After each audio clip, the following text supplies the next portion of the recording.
Hi.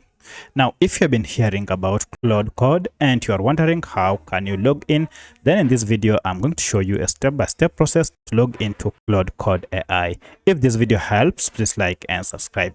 And now the first thing you need to do is, if you are logged into your Claude AI, is to log out first and download Claude app. So that's the only way we shall be able to log into our Claude Code. So I'll go ahead and log out from my account here. And finally, download the Claude AI desktop version. And here's the app. So if you click on it, the setup file will be downloaded straight to your computer. And once the download is done, now click on the folder containing the setup to install this. So I'll run this Claude setup by double clicking on it. And as you can see, the installation is on.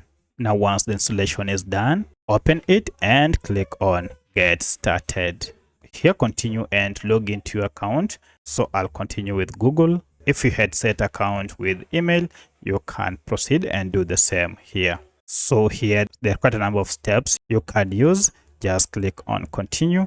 And here you are on your Claude AI app. Now, under this app, you'll see we have another feature added here. This is for Claude Code. So currently for my case, Claude Code isn't included in my plan, but for your case, if you already have a paid subscription, just change this from chat to code here. So that's how you can log in or sign up for a Claude Code account. If you have any other question, kindly let me know in the comment section. Otherwise, thanks for watching and let's meet in the next video.